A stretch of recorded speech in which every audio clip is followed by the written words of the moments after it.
G'day folks, it's Rob here, and in today's clip I'm just going to be running through how I like to feed up the soil for our southern highbush blueberry here in a self-watering wicking barrel, and also run through a few other pointers like how you can help maintain a healthy pH range for acid-loving plants like the blueberry so she can give you a bountiful harvest. Just before we get started, I thought I'd give you a bit of a look at the plant herself. She's got a load of fruit on at the moment. We're pretty chuffed with the amount that's been set this year.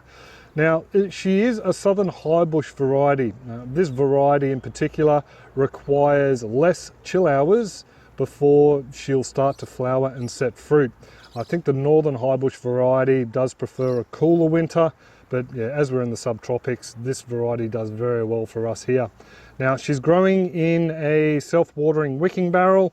What that basically is a little self-watering container. There's a little fill tube over there to the left.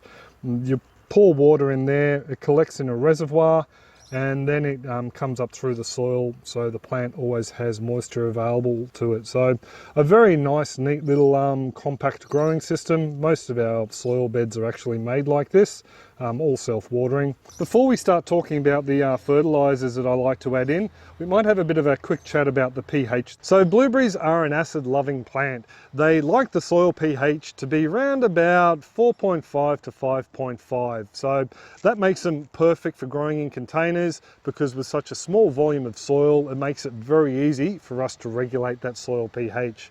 We can do so in a couple of ways. When we first plant them out, we can buy a commercial azalea style potting mix that has a very low pH, or we can make our own using a blend of 50% sphagnum moss if you have it available to you, and normal potting blend. That will give you a fairly low pH blend that you can pop your plant into. Now, the pH level in this barrel at this point in time, at least about 2 inches down or 50 ml down, is roughly around about 8 on the pH scale. Now, I know the reason for that, and it's pretty much all because I watered it from the top last night using the council water supply. Our council water supply comes out of the tap anywhere from 8 to around about 8.3, depending on how they've been treating the water. So the top layer of the soil is fairly basic. It can't be hurting the plant too much though, because we have a load of fruit on.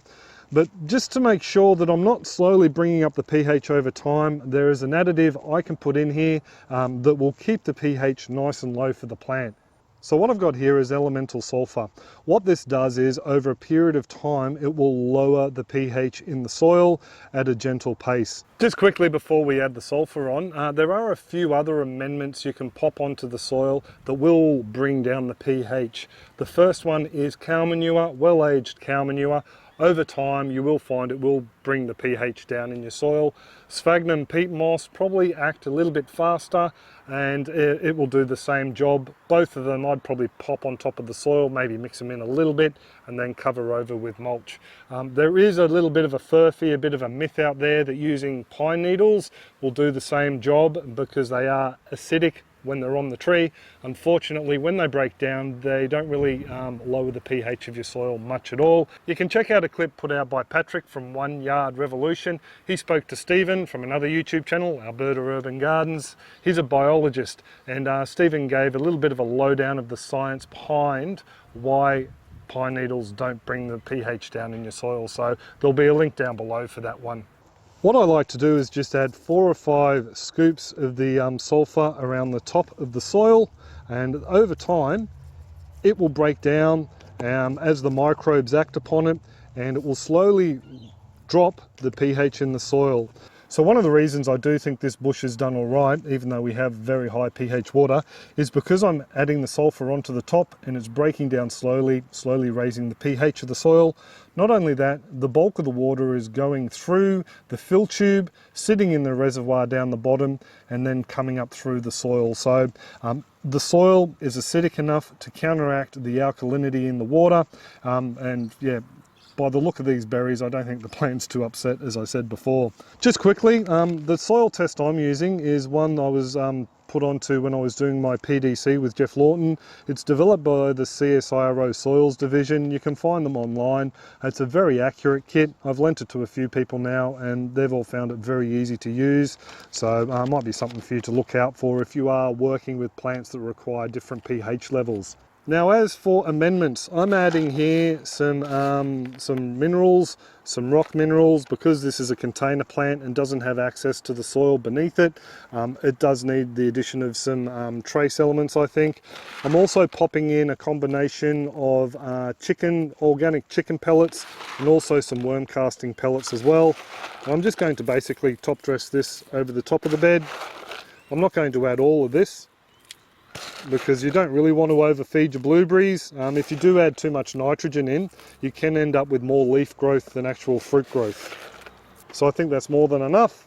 And then on top of that, I'm adding in some sieved compost from our compost cage. This is very well aged compost. I'm just going to put that in as a thin layer over the top. Try not to cover up too much of the trunk of the tree here. And that's pretty much all it as to feeding up the soil itself. So I'm just adding on some lucerne mulch, or alfalfa hay basically, and what that will do is not only break down over time and feed the microbes, which in turn feed the plant, but it'll also help stop moisture from evaporating from the surface of the soil. So we've added some flowers of sulfur to help keep the soil nice and acidic, and added in a couple of fertilizers as well. Now, about the only other additive I'll be popping in here is a potassium-rich fertilizer, just to help with the fruit formation. You can add in all sorts of things. You can buy a commercial potassium fertilizer if you want. There's a sulfate of potash you can buy. And another option, which is pretty much what I'll be using, is, if I can just grab the bottle, is a seaweed blend that has 16% potassium by an Aussie mob here. So I'll be using this every second week or so from now on, just to make sure that this plant has a lot of potassium available for it. Yeah, because the last thing I want is not to have a decent fruit set after seeing how promising it's looking with all these berries on here. Now, for you folks in the Northern Hemisphere who are coming into winter, just a couple of tips for overwintering. One is don't stress if the plant loses all its leaves. If this is the first year you've grown blueberries, most varieties are deciduous in cooler climates. Second of all, don't keep the soil wet. Only keep it moist, water it very rarely, just enough so when you push your finger down there, you can feel a bit of moisture in there. You don't want the roots to be going dormant and sitting in a lot of water. Another thing you could do is top it off with a little bit of mulch like we have here, and that'll help stop any evaporation through the surface of the soil. The last thing you could do, just to keep it nice and happy, is to pop it in a position that gets a fair amount of your winter sun. Even though the leaves will die back, it just means it'll be faster out of the gate. Come springtime, when things start to warm up and she wants to put on some growth, if she's in a nice warm spot, it'll be a little bit of a head start on the season for you. So if you're yet to actually plan out your blueberry, I've got another clip you can check out if you click that little link up there, just how I've potted up 4 blueberry bursts blueberries into a little pouch garden up near the house a couple of weeks back. So suss that out if you want a bit of a look at actually planting them out in a container from the start. Also too, if you haven't subscribed already, it'd be great if you can hit that little subscribe button down there, and if you click the little bell icon, you'll be sent a notification whenever I upload a clip to YouTube.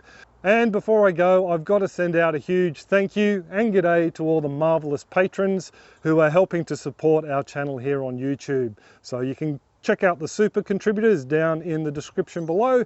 There's a couple of aquaponics people, some hobby farmers and a guitar maker. So have a look at their sites and Facebook groups down in there.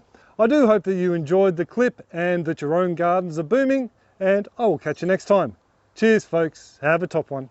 Just a little bit of an ad at the end of the clip here, folks, for our new website, bitsouttheback.com. It's a website that's going to be centered around backyard farming and aquaponics. I'll be posting blog articles, just bits and pieces we've done around the property, articles maybe on aquaponics, how to grow a certain sort of plant, or making a chicken waterer.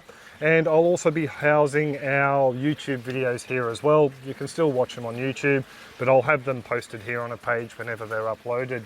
We will be including an e-commerce store. We're not going to bombard you with ads or anything like that. It's just a way for us to make a few extra bob on the side, just to help pay for running the website in general and other bits and pieces we have on the go. So if you're interested in checking it out and maybe receiving email notifications, you can fill in this little box that should appear just up in there, and you'll be sent notifications whenever I post a blog or an article or a YouTube video. They won't be ads for what we're selling in the store. So yeah, it'd be great to see you come along if you want to keep in touch. I do hope you're all well and happy, and I will catch you online. Cheers all.